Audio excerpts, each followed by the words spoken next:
Assalamualaikum warahmatullahi wabarakatuh. Perkenalkan, nama saya Audinia Eriastenima dari Farmasi 101. Di sini saya akan mempresentasikan tentang tugas PJBL, gabungan tugas dari mata pelajaran seni budaya, penjas, sejarah, dan pendidikan kewarganegaraan. Kita memasuki untuk mata pelajaran seni budaya dan sejarah. Di sini ada rumah adat tradisional. Saya mengambil sampel atau contoh dari rumah adat Jawa, Jakarta, Yogyakarta, Riau, dan Sumatera Barat. Yang pertama yaitu rumah adat Jawa Tengah yang sering disebut dengan rumah joglo. Pada rumah ini terdapat banyak bagian-bagian ruangan yang bisa saya sebutkan, yaitu ruangan pendopo atau sering kita sebut dengan ruang tamu untuk menyambut para tamu. Lalu ada rumah adat DKI Jakarta yang diberi nama dengan rumah kebaya. Rumah kebaya ini memiliki kekentalan budaya Betawi. Lalu ada rumah adat daerah istimewa Yogyakarta yang disebut dengan bangsal koncono. Pada rumah ini dahulunya hanya dihuni oleh para raja, para bangsawan saja. Lalu di rumah ini biasanya didirikan di sebelah tengah dari kesultanan, dari keraton kesultanan, maaf. Lalu di rumah ini memiliki banyak filosofi untuk membangunnya, dimulai dari filosofi nilai-nilai kehidupan, pola laku manusia, alam semesta, serta diambil dari kehidupannya. Lalu yang keempat yaitu rumah adat Riau. Di sini ada Salaso Jatuh, rumah adat Indonesia yang berasal dari Provinsi Riau. Lalu berdasarkan sejarah, rumah adat Salaso ini memiliki rumah yang mempunyai 2 selasar. Dan yang terakhir yaitu rumah adat Sumatera Barat atau yang sering kita sebut dengan rumah gadang. Rumah ini berasal dari Minangkabau, yang kini masih banyak ditemui di Provinsi Sumatera Barat, Sumatera Barat pastinya. Tapi rumah gadang ini nggak hanya di Indonesia adanya loh teman-teman. Ternyata rumah gadang ini juga ada di Malaysia, karena sejarahnya kita tuh memiliki kebudayaan Melayu dulu menyebarnya melalui Semenanjung Malaya. Maka daripada itu di Malaysia juga terdapat rumah gadang. Oke, materi selanjutnya yaitu pakaian adat tradisional. Saya mengambil dari wilayah yang sama, yaitu Jawa Tengah, Jakarta, Yogyakarta, Riau, dan Sumatera Barat. Mari kita bahas dari yang pertama, yaitu pakaian adat Jawa Tengah. Untuk pakaian adat Jawa Tengah biasanya disebut dengan kebaya. Untuk yang pria didominasi warna coklat dan setelan hitam. Dan tak lupa dilengkapi dengan batik, jari, surjan, dan keris sebagai aksesoris. Lalu yang kedua yaitu pakaian adat DKI Jakarta. Disebut dengan kebaya encim berwarna terang, merupakan ciri khas baju Betawi untuk wanita, ditambah dengan kain batik dan sebagai bawahan maupun dililitkan ke bagian pinggang setelan hitam pria. Lalu di sini ada pakaian adat Yogyakarta. Pakaiannya disebut dengan kesantrian. Kesantrian itu terdiri dari kain batik yang dililitkan ke tubuh hingga bagian dada. Dalam versi yang lebih tertutup, kesantrian menggunakan kain bludru hitam panjang dengan sulaman benang emas yang khas.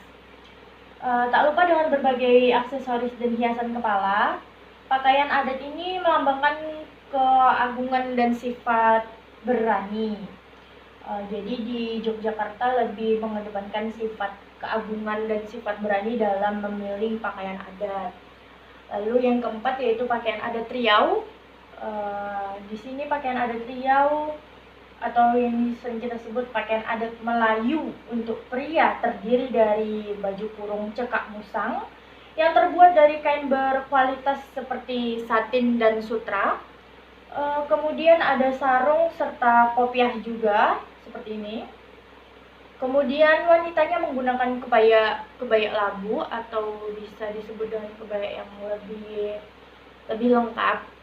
Lalu yang terakhir ada pakaian adat Sumatera Barat. Suku Minangkabau di Sumatera Barat menggunakan pakaian adat yang sangat tertutup bagi pria maupun wanitanya, yaitu bundo kanduang, terdiri dari celana kolor panjang dan atasannya baju gunting Cina atau teluk belangga, serta penutup kepala atau pecinya untuk pria, sedangkan wanitanya menggunakan kain sarung dan kebaya panjang, dan penutup kepala berupa kain yang dililitkan ke kepala. Selanjutnya untuk materi yang ketiga yaitu alat musik tradisional. Yang pertama dari Jawa Tengah, langsung saja ya, dari daerah Jawa Tengah yaitu ada gamelan. Memainkan alat musik yang satu ini pun sangat mudah dilakukan, yaitu dengan menggunakan alat pemukul. Ya, memang termasuk jenis alat musik yang digunakan ataupun dimainkan dengan cara dipukul. Lalu gamelan sendiri ini memiliki arti memukul di akhir kata an, memiliki arti nada. Namun banyak orang yang percaya bahwa arti kata an ini hanya sebuah akhiran kata benda saja, tidak ada mengisyaratkan istilah-istilah lain seperti yang dipercaya. Lalu yang kedua yaitu alat musik tradisional DKI Jakarta, yang diberi nama tehyan. Alat musik ini terbuat dari batok kelapa dan juga kayu jati, serta juga dilengkapi dengan senar. Jika dilihat secara kasat mata memang mirip dengan biola. Sebenarnya tehyan ini adalah alat musik asal Tiongkok yang sudah menjadi bagian dari budaya Betawi dan biasanya digunakan pada acara ondel-ondel. Lalu yang ketiga itu alat musik tradisional dari daerah istimewa Yogyakarta yang diberi nama dengan krumpiung. Di sini krumpiung itu adalah alat musik yang berasal dari Kulon Progo, daerah istimewa Yogyakarta. Jika dilihat memang mirip dengan gamelan, terdiri seperti ini dari bambu juga, tetapi memang ada perbedaannya di setiap alat musiknya. Kemiripan suara krumpiung itu dan gamelan terletak pada tangga nada yang distim mengikuti tangga nada pentatonik gamelan Jawa. Alat musik krumpiung ini dikatakan unik karena nada yang digunakan laras, selondor, dan pelok. Cara memainkan alat musik krumpiung yaitu dengan cara ditiup dan dipukul. Jika gamelan hanya bisa dipukul, nah kalau krumpiung ini bisa ditiup dan dipukul ya teman-teman. Musik tradisional khas Kulon Progo ini seringkali dimainkan dalam pementasan atau festival-festival berskala internasional, seperti contohnya Festival Gamelan Internasional pada bulan November. Nah, sejarah mengatakan sebenarnya krumpiung ini berawal dari sebelum Jepang menjajah Indonesia. Musik krumpiung biasanya sering ditampilkan pada acara-acara hajatan dan khitanan, ataupun pernikahan biasanya.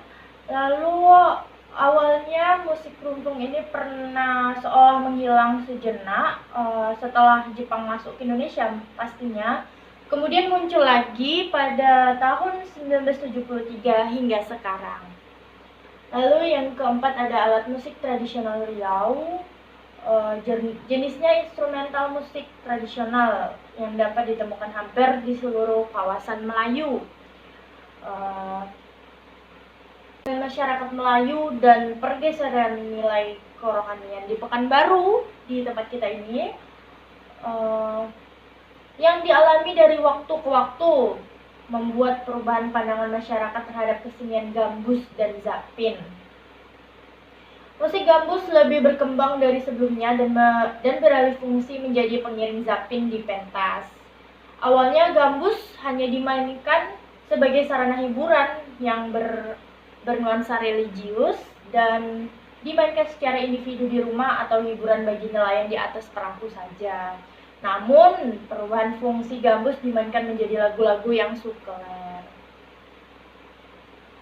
Lalu yang terakhir yaitu ada alat musik tradisional dari Sumatera Barat pastinya, yaitu ada cukup dikenal di setiap daerah di Indonesia, yang diberi nama dengan alat musik bansi.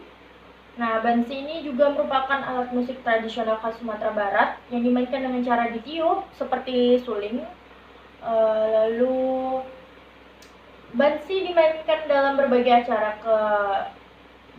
acara kedaerahan seperti acara budaya dan acara adat. Bansi mempunyai panjang sekitar 33,5 hingga 36 cm dengan bentuk yang pendek dan mempunyai 7 lubang di tubuhnya. Dan untuk garis tengahnya bisa mencapai 2,5 hingga 3 cm. Nah, yang terakhir yaitu mapel gabungan, yaitu mapel penjas macam-macam gerakan dalam pencak silat. Yang pertama ada gerakan kuda-kuda. Gerakan kuda-kuda merupakan teknik dasar yang harus kita miliki pada saat kita mengikuti organisasi pencak silat. Nah, gerakan ini wajib dikuasai pertama, yaitu kuda-kuda. Kuda-kuda merupakan sebuah sikap menapakkan kaki yang berfungsi untuk menjaga keseimbangan saat akan menyerang ataupun bertahan. Di dalam teknik pencaksilat sendiri, kuda-kuda terbagi menjadi 6. Yang pertama yaitu kuda-kuda depan, kuda-kuda tengah, kuda-kuda belakang, samping, silang, dan yang terakhir yaitu depan dan belakang. Lanjut, yaitu teknik pola langkah. Dalam pencaksilat merupakan gabungan kuda-kuda yang dikombinasikan dengan fleksibelnya langkah dan disempurnakan dengan pemanahan arah yang benar supaya gerakan kita tidak mudah dibaca lawan. Teknik dasar. Dan yang ketiga yaitu ada teknik tendang. Ini juga dasar sebenarnya di dalam pencaksilat, sama pentingnya seperti yang kuda-kuda. Pada dasarnya terdapat 4 jenis tendangan pada pencaksilat yang terdiri dari tendangan A yang lurus ke depan, tendangan C yaitu tendangan dari samping, tendangan T yang menggunakan telapak kaki, dan tendangan melingkar. Lalu yang keempat ada teknik tangkisan, hampir sama seperti teknik bertahan.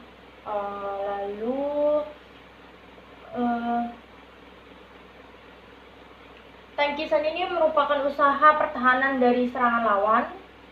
Terdapat 4 jenis tangkisan, yaitu tangkisan dalam, luar, atas, dan bawah. Dan yang terakhir ada teknik guntingan.